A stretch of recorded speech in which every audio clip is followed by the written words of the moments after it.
Japan is a nation that has long captured the world imagination with its unique blend of ancient traditions and cutting-edge technology. Its exquisite cuisine, its serene temples, its bustling neon-lit cities, and its profound cultural influence that is spread across the globe through anime, cinema, and literature. It is a country that has risen from the ashes of war to become an economic superpower, a nation that has consistently defied expectations and overcome seemingly insurmountable challenges with remarkable resilience and ingenuity. But beneath this gleaming surface of prosperity and cultural richness, a crisis of unimaginable proportions is quietly unfolding, a crisis that threatens to unravel the very fabric of Japanese society and sound a warning bell for the entire developed world. This crisis, which the Japanese government has been desperately trying to conceal from the international community and even from its own citizens, is not an economic crisis, not a political crisis, and not a military crisis. It is a demographic crisis, a population crisis that is unlike anything the world has ever seen, a crisis that is quietly and relentlessly eroding the foundations of one of the world's most successful and admired nations. The population of Japan is shrinking at an alarming and accelerating rate. The birth rate has fallen to a record low, far below the replacement level needed to sustain the population, while the life expectancy has soared to the highest in the world, creating an unprecedented imbalance between the young and the old. The country is aging faster than any nation in human history, with a rapidly growing elderly population and a shrinking workforce that is struggling to support them. The consequences of this demographic shift are profound and far-reaching, affecting every aspect of Japanese life, from the economy to the social fabric, from the healthcare system to the defense forces, from the villages and the countryside to the megacities of Tokyo and Osaka. The Japanese government has been aware of this crisis for decades, but has been reluctant to confront it directly, to acknowledge its severity, or to implement the radical changes that are needed to avert a catastrophic collapse. The world has been told that Japan's population crisis is a manageable challenge, a temporary blip that will be resolved by technological innovation, economic growth, and a few well-targeted policy adjustments. This is a lie. A dangerous, deceptive, and ultimately self-serving lie that is being perpetuated by a government that is terrified of the consequences of telling the truth to its own people. The truth is far more alarming and far more urgent. The population crisis is not a temporary blip. It is a structural collapse, a demographic death spiral that is accelerated with every passing year, and that is rapidly pushing Japan toward a future of economic decline, social disintegration, and national extinction. And Japan is not alone. The crisis that is engulfing Japan is a harbinger of what awaits the entire developed world, a warning that is being ignored by the very nations that are most at risk. To truly understand the depth and the urgency of Japan's population crisis, we must first travel back in time to the era when Japan was a nation of young, vibrant, and growing families, a nation that was rebuilding itself from the devastation of the Second World War with a relentless determination and an unshakable belief in its own future.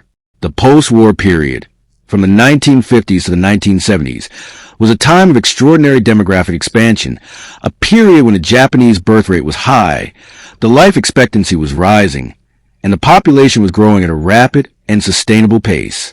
This was the era of the Japanese economic miracle, a time when the country's young and dynamic workforce was the engine of unprecedented economic growth, driving the nation from the ashes of defeat to the pinnacle of global economic power. The foundation of this demographic success was a traditional Japanese family structure, a system that was deeply rooted in the values of Confucianism, filial piety, and collective responsibility. The family was the center of social life, the primary source of economic security, and the main provider of care for the elderly. The birth rate was high because children were seen as assets, as future workers who would support their parents in old age, and as a continuation of the family lineage.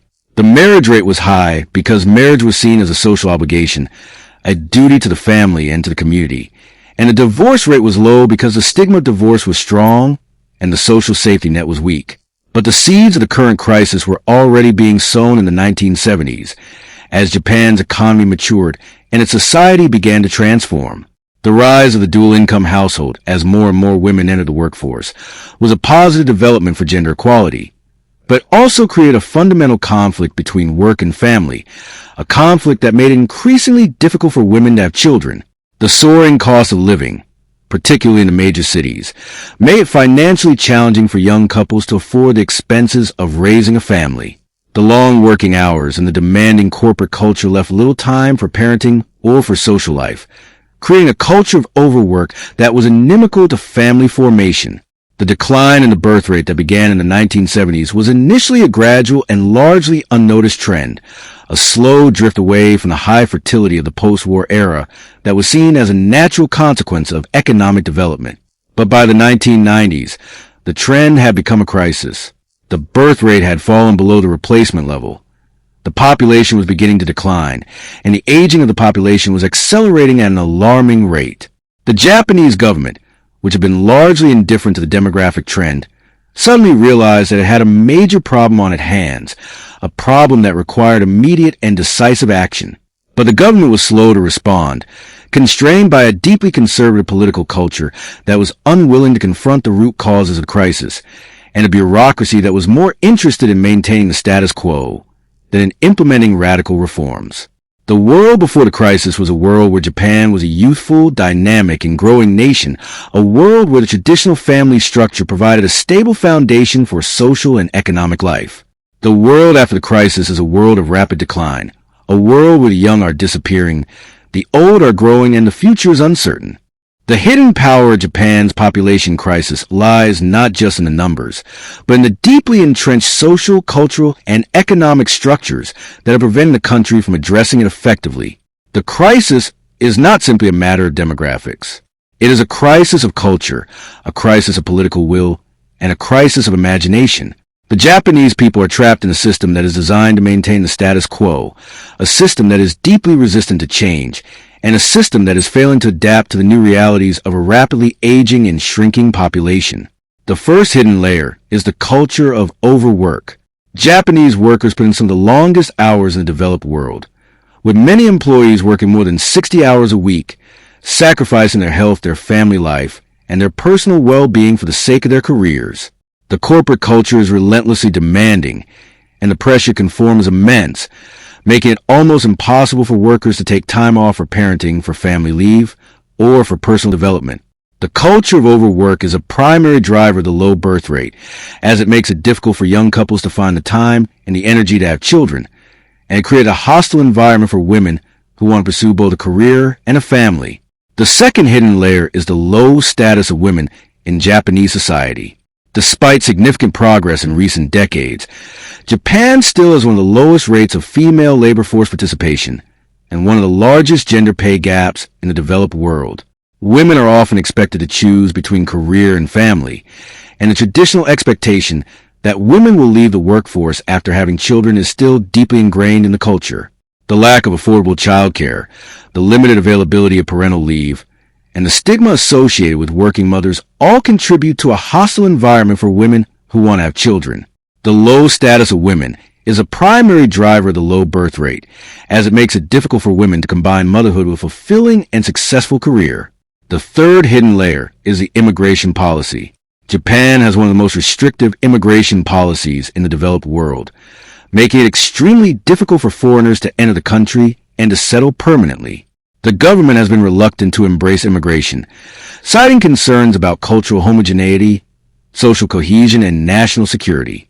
But the refusal to accept immigrants is a self-defeating policy, as it is preventing the country from replenishing its shrinking workforce and from bringing in the young and dynamic workers that are needed to support the aging population. The fourth hidden layer is the social welfare system.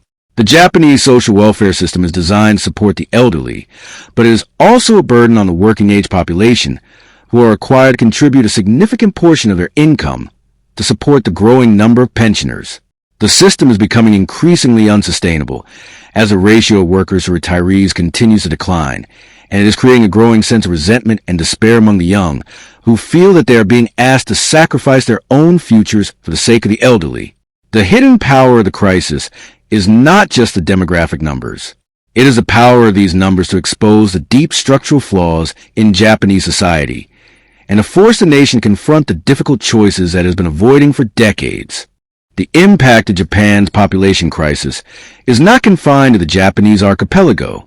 The ripple effects are spreading across the globe, affecting global trade, international security, and the global economy. Japan is the third largest economy in the world, a major investor in the global financial system, and a critical ally of the United States. The crisis is a global problem, a warning that the demographic trends that are consuming Japan are also consuming the rest of the developed world. The first ripple is the decline of the Japanese economy. The shrinking workforce is reducing the country's productive capacity, and the growing elderly population is straining the social welfare system and the public finances. The economic growth that was once the envy of the world has slowed to a crawl, and the country is facing a long-term decline in its standard of living. The economic decline of Japan is a drag on the global economy, reducing demand for imports, weakening the global financial system, and creating uncertainty in the international markets. The second ripple is the geopolitical vacuum.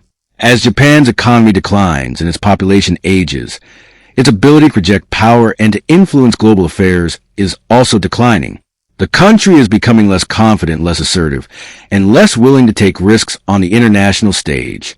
The geopolitical vacuum is being filled by China, which is rapidly expanding its influence in the region, and by the United States, which is increasingly reluctant to shoulder the burden of global leadership.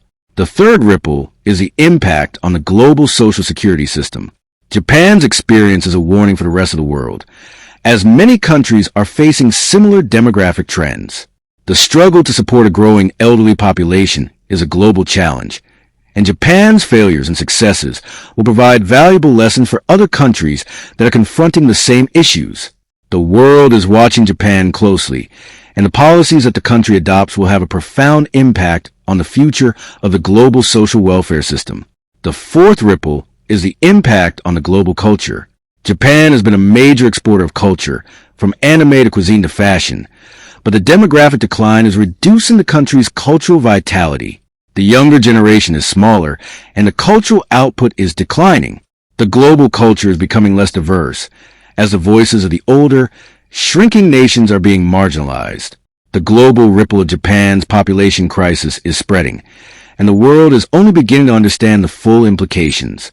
And yet, despite the immense and growing challenges, there is still a path forward, a path that could allow Japan to manage its population crisis and to build a sustainable future. But this path requires a fundamental shift in the way Japan thinks about its society, its economy, and its place in the world. The country must confront the deep structural flaws that are driving the crisis, and it must embrace a new vision of the future that is based on innovation, inclusion, and resilience. The first critical pivot is the promotion of gender equality. Japan must empower women to participate fully in the workforce and in public life, and it must create a supportive environment for women who want to combine a career with a family. The government must invest in affordable childcare, expand parental leave, and eliminate the wage gap between men and women. The corporate culture must be reformed, and the traditional expectations about gender roles must be challenged. The second critical pivot is the liberalization of the immigration policy. Japan must accept that it cannot sustain its population without immigration, and it must create a welcoming environment for immigrants who want to settle in the country and to contribute to its economy. The government must streamline the visa process, provide language and cultural training, and create a pathway to citizenship for immigrants who are willing to contribute to Japanese society. The third critical pivot is the reform of the social welfare system. Japan must build a sustainable social welfare system that is capable of supporting the growing elderly population without imposing an unbearable burden on the working-age population. The government must reform the pension system, invest in preventative health care, and develop new models of community-based care that can support the elderly without requiring massive institutionalization. The fourth critical pivot is the embrace of technology and innovation. Japan must use its technological prowess to address the challenges of an aging and shrinking population, developing robots and automation to compensate for the labor shortage, creating new models of care that leverage artificial intelligence and the Internet of Things, and building new industries that can generate the economic growth that is needed to sustain the nation. The pivot is possible, but it requires the courage to confront the crisis and the willingness to change. As we stand at this critical juncture, the future of Japan and the world forks into two distinct paths, two completely different destinies. In the first path, Japan confronts the population crisis, empowers its women, liberalizes its immigration policy, reforms its social welfare system, and embraces technology and innovation. The country's decline is reversed, and Japan becomes a model of sustainable aging, a leader in the new global economy. In the second path, Japan continues to avoid the crisis, refusing to confront the deep structural flaws that are driving it. The population continues to shrink, the economy continues to decline, and the country continues to lose its influence and its vitality. Japan becomes a cautionary tale, a warning of what happens when a nation fails to adapt to the new realities of an aging and shrinking world. The question is not whether Japan will decline. The question is whether it will decline gracefully or whether it will collapse. The map never lies, but the people draw it always have a reason. We just saw what Japan doesn't want you to know about its population crisis. But there is one nation quietly watching and preparing for the same fate.